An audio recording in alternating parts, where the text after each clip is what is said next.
은혜의 아침에 오신 성도 여러분 평안하십니까? 오늘은 시편 29편 말씀 속에서 하나님의 은혜를 묵상하도록 하겠습니다. 너희 권능 있는 자들아 영광과 능력을 여호와께 돌리고 돌릴지어다. 여호와께 그의 이름에 합당한 영광을 돌리며 거룩한 옷을 입고 여호와께 예배할지어다. 여호와의 소리가 물 위에 있도다. 영광의 하나님이 우레소리를 내시니 여호와는 많은 물 위에 계시도다. 여호와의 소리가 힘있음이여 여호와의 소리가 위엄차도다. 이 시편 말씀은 하나님께서 만드신 이 전형계의 창조주의 그 능력과 영광을 보여주는 장면입니다. 하나님의 이름인 여호와가 17번이나 등장하죠. 시편 19편에서 보면 하나님의 창조의 그 아름다움과 영광을 노래를 했는데요. 29편에서는 번개가 치고 성난 폭풍과 홍수가 밀려오는 그런 광경을 통해서 하나님의 영광을 시각적으로, 청각적으로 아주 생동감 있게 그렇게 묘사하고 있습니다. 오늘 말씀을 보면 처음 도입부에 여호와께 합당한 영광을 돌리라는 그런 찬송으로 시작을 하고 3절부터 9절에는 무시무시한 폭풍에 대한 그런 역동적인 묘사가 나오고 그것을 여호와의 소리라고 표현하고 있죠. 그리고 마지막 10절, 11절은 그런 폭풍 속에서도 그분의 백성에게 힘과 평강을 주시는 그 하나님에 대한 그런 찬송으로 끝나는 시입니다. 그래서 1절에 보면 너희 권능 있는 자들아 영광의 능력을 여호와께 돌릴지어다. 권능 있는 자라는 것은 무언가 능력이 있는 자를 말하겠죠. 그래서 시편 148편 2절에 보면 그의 모든 천사여 찬양하며 모든 군대여 그를 찬양할지어다 이렇게 노래하는 부분이 있습니다. 그래서 많은 사람들은 이 부분을 권능 있는 자를 천사라고 하기도 합니다. 그렇지만 여기 보면 거룩한 옷을 입고 예배를 하라는 내용이 나옵니다. 2절에 이것을 보면 성전에서 예물을 드리는 제사장들이나 아니면 예배하는 이스라엘 백성 전체를 의미한다고 볼 수 있는 내용이죠. 주님께 나아가는 권능 있는 자들이라는 표현을 사용하고 있고요. 그 다음 내용 보면 여호와의 소리라는 말이 계속해서 등장하고 있죠. 네. 7번이나 반복돼서 설명하고 있는데 7번은 완전수를 상징하고 있는데 시편 29편의 주제음처럼 계속해서 여호와의 소리 이렇게 울려 퍼지고 있습니다. 이 말은 이 사람을 놀라게 하는 이 두려운 폭풍 속에서 하나님의 음성, 하나님의 목소리를 듣는 시인의 그런 모습을 표현하고 있는 것이죠. 여호와의 소리, 여호와의 음성이라는 것은 우리가 흔히 기독교인들이 말하듯이 산에 가서 무언가 소리를 들었다, 이런 의미가 아니라 이 우레와 내성의 소리를 시적인 표현으로 말하는 것이죠. 이런 내성과 폭우 가운데 하늘의 변화를 주관하시는 그 여호와 하나님의 권능을 바라보면서 시인은 이 현상을 여호와의 소리라고 표현한 것입니다. 일반적으로 내성은 성경에서는 하나님의 진노로 이해되기도 하지만 여기서 시인은 그렇게 보지 않고 하나님과 밀접한 관계를 유지한 이 시인 다윗은 이것을 하나님의 영광과 권능의 차원에서 바라보고 있는 것입니다. 아무리 두려운 상황 가운데서도 다윗은 바로 이런 아주 무시무시하고 두려운 그런 상황에서도 하나님의 음성을 들을 수 있는 그런 신앙적인 경험을 표현하고 있는 것이죠. 하나님과 얼마나 친밀하게, 얼마나 밀접한 관계를 유지하고 있었는지 이런 자연적인 대변혁의 사건이 일어나는 상황 가운데서도 하나님을 신뢰하는 그 믿음이 이렇게 표현하고 있는 것이죠. 어떤 사람에게는 이 소리가, 이 음성이 두려움과 심판이 될 수도 있어요. 그렇지만 하나님을 신뢰하는 우리에게는 하나님의 목소리로 들려진다는 것입니다. 인생의 폭풍, 그 어마어마한 허리케인이 다가올 때 그것을 하나님의 목소리로 들을 수 있는 것은 하나님을 얼마나 신뢰하느냐에 달려있는 것입니다. 그렇기 때문에 하나님을 신뢰하는 자는 이 모든 두려운 소리를 하나님의 소리, 여호와의 소리라고 고백을 하게 되겠죠. 그래서 오늘 표현들 보면 많은 물에서 발생하는 그 바다에서 발생하는 무시무시한 폭풍우는 내성을 동반하고 강력한 세력으로 육지로 상륙합니다. 그럴 때 그 무시무시한 태풍이 레바논의 백향목을 꺾어버린다고 표현을 하고 있죠. 이 백향목은 어떤 나무입니까? 소나무과에 속하는 상록수인데요. 이 레바논의 백향목은 높이가 약 40m까지 크고요. 둘레만 해도 10m 이상 되는 만큼 정말 어마어마한 위용을 자랑하는 이 백향목도 꺾어버린다 이렇게 표현을 하고 부셔버린다 이렇게 표현을 하는 거죠. 5절에 보면 여호와의 소리가 백향목을 꺾으시며 여호와께서 레바논의 백향목을 꺾어 부수시도다. 엄청난 폭풍우가 불어닥치고 있습니다.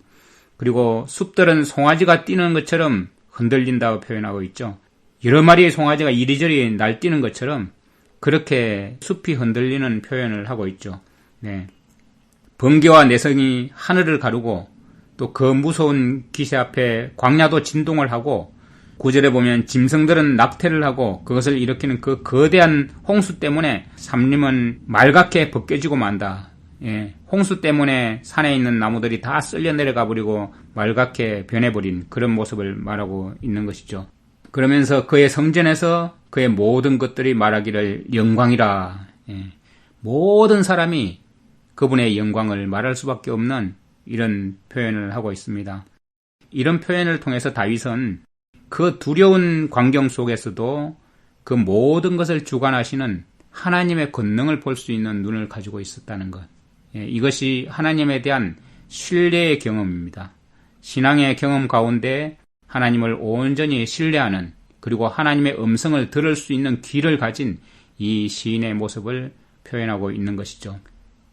2절에 보면 하나님의 이름에 합당한 영광을 돌리라고 권면하고 있습니다. 말과 행실이 하나님의 이름에 합당한 영광을 돌리고 있는지 우리 자신을 한번 되돌아봐야 되겠습니다. 여호와께 그의 이름에 합당한 영광을 돌리며 거룩한 옷을 입고 여호와께 예배할지어다. 킹제임스 성경을 읽어보면요. 주의 이름에 합당한 영광을 그분께 드리며 거룩함의 아름다움으로 주께 경배할지어다. 거룩함의 아름다움으로 주께 경배할지어다. 이것을 원어로 직역해보면 이렇습니다. 여호와의 이름에 영광을 돌리려고 구별된 장식으로 여호와께 경배하라. 여호와의 이름에 영광을 돌리려고 구별된 거룩한 장식, 영광이죠. 거룩한 장식, 구별된 장식으로 여호와께 경배드리라. 이 말씀은 킹제임스 성경에 있는 거룩함의 아름다움, 그리고 원어상 보면 거룩한 장식, 이것은 문자적으로 거룩하게 꾸민다는 뜻인데 시편 96편 9절에도 이런 내용이 나옵니다. 우리의 영혼을 단장하는 것은 몸에 옷을 차려입는 것 이상의 의미를 가지고 있죠. 거룩한 성품의 아름다움은 그 어떤 외적인 아름다움으로도 비교할 수 없는 것입니다. 그래서 베드로전서 3장 3절 4절을 보면 너희의 단장은 머리를 닦고 검으로 치장하며 옷을 차려입는 그런 외적 단장으로 하지 말고 우리의 단장은 머리를 닦거나 검을 치장하거나 옷을 차려입는 외적 단장으로 하지 마라. 오직 마음에 감추어진 사람으로 하되 썩지 아니하는 것, 즉 온유하고 조용한 영의 장식으로 할지니 그것은 하나님 보시기에 지극히 값진 것이니라. 하나님 보시기에 지극히 값진 것으로 우리는 단장해야 될 필요성이 있습니다. 오직 마음에 감추어진 사람으로 하되 썩지 아니하는 것, 온유하고 조용한 영의 장식. 우리의 온유함과 우리의 겸손함, 주님 앞에서 조용히 나아가는 그런 것으로 단장을 하면 하나님 보시기에 지극히 값진 것이라고 표현을 하고 있습니다. 갈라디아서 3장 27절에 너희 중에서 그리스도 안으로 침례를 받은 자는 다 그리스도로 옷 입었느니라. 그리스도로 옷 입었다는 것은 그분의 원칙을 우리가 가지고 그분의 모본을 본받고 그분의 지도하심을 받아들여서 그분처럼 되는 것을 의미하지 않습니까? 그것을 새로운 피조물, 새 것이라고 고린도후서 5장 17절에 표현하고 있습니다. 그리스도로 옷 입는 것에는 자아와 옛 속성을 벗어버리는 것도 함축되어 있습니다. 그리스도로 옷을 입고 그 치장은 그리스도인데 속에는 자아와 옛 속성으로 가득 차 있다면 그것이야말로 음바란스죠. 그런데 오늘날 많은 기독교인들이 겉모습은 그리스도인답게 행세를 하면서도 속에는 자아와 옛 속성으로 가득 차 있는 것이 어찌된 일입니까? 심지어는 기독교의 가르침 중에 많은 부분에서 자아와 옛 속성을 벗어버리지 못한다고 가르치는 것들이 너무나 많습니다. 우리는 그렇게 태어났기 때문에 어쩔 수 없다라고 이렇게 주장하고 죄를 승리할 수 없다라고 주장하는 그러한 가르침이 난무하고 있는 시대가 지금 현 시대입니다. 참으로 심각하죠. 성령으로 거듭난 자들은 세상 가운데서 의와 진리와 거룩함에 따라 그리스도를 드러내는 의로운 삶을 살게 되는 것입니다. 그리스도로 옷 입은 것은 세상의 정욕과 썩어져가는 옛사람을 벗어버리고 하나님의 전신갑주를 입는 것이라고 에베소서 6장 11절 14절에 표현되어 있습니다. 우리는 구원의 옷을 입는 것입니다. 구원의 옷은 내적으로 단장된 옷입니다. 그리스도의 속성을 입는 것입니다. 우리 믿음으로 그리스도와 연합해서 하나님의 자녀가 된 성도들은 그리스도의 몸을 이루는 지체로서 하나가 되는 것입니다.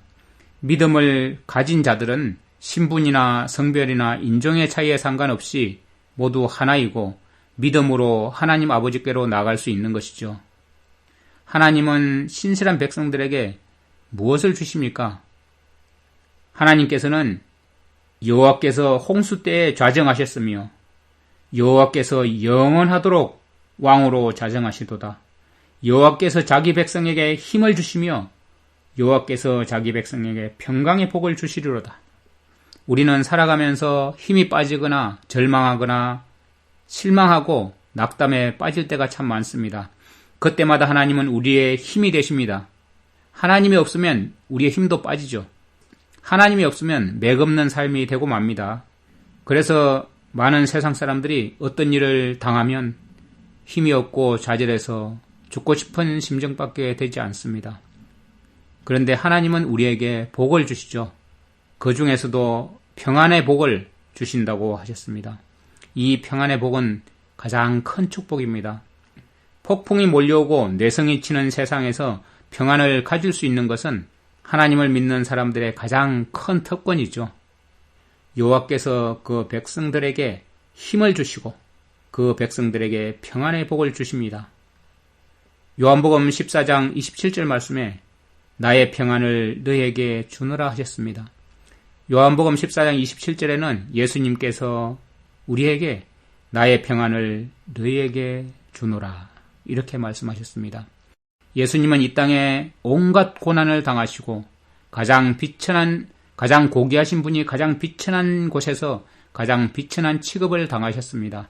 그러함에도 그분께서 잃지 않고 있었던 그 평안은 아버지와 온전히 교통하는 가운데 유지할 수 있었던 그 평안입니다. 그것을 우리에게 주신다고 말씀하셨습니다. 여호와께서 자기 백성에게 평강의 복을 주시리로다. 여기 복을 주신다고 하셨죠.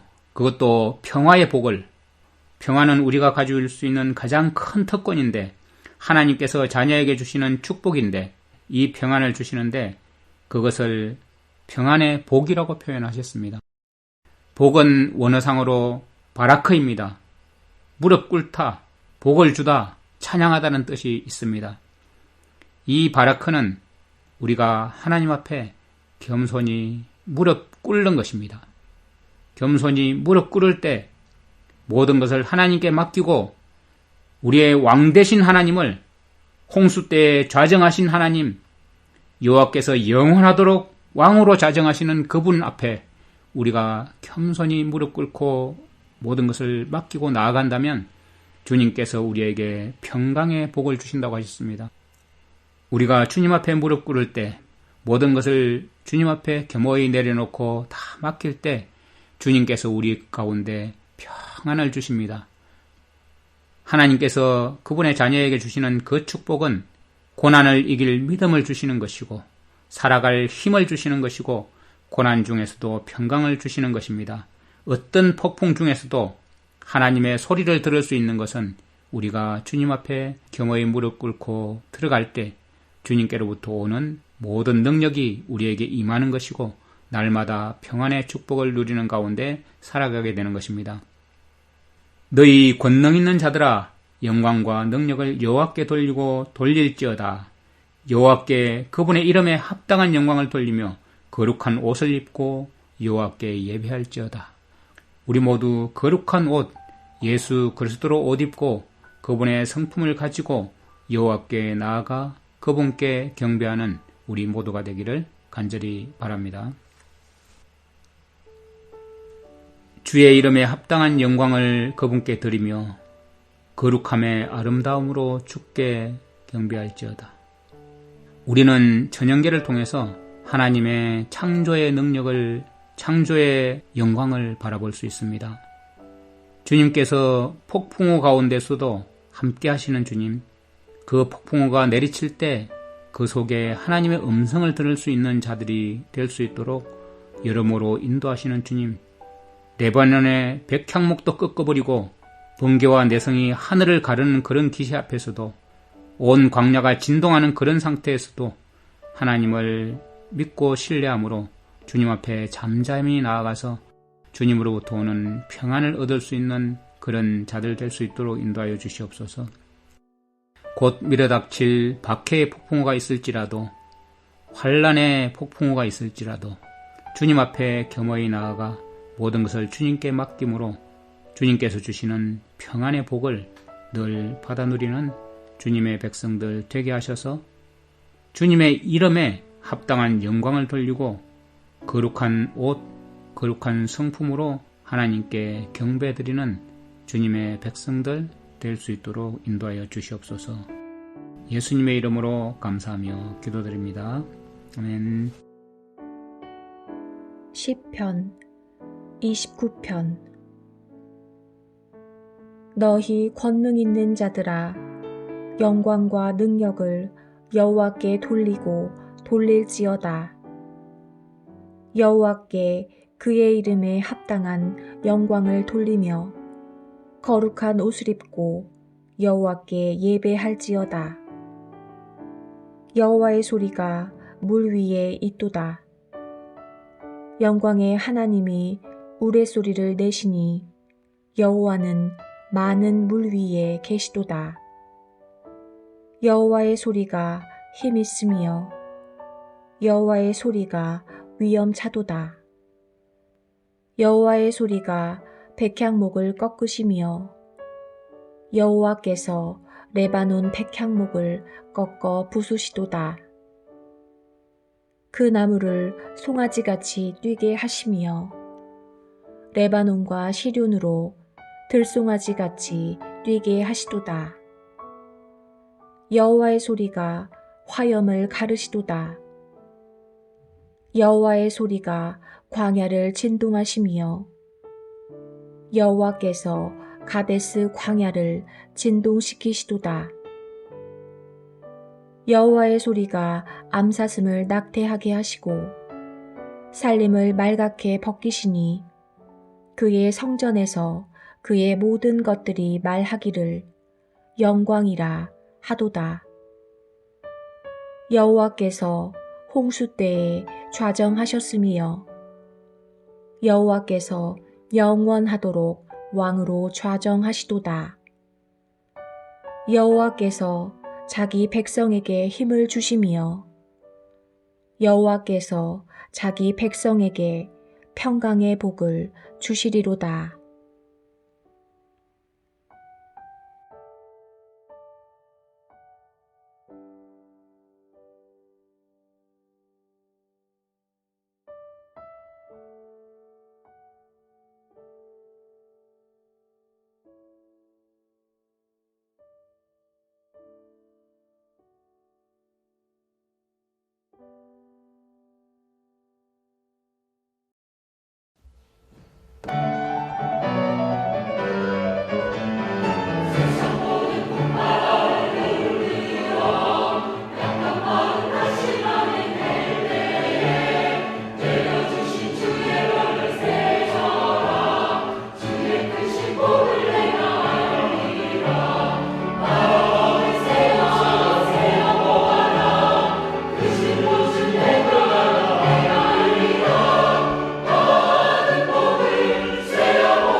주시리로다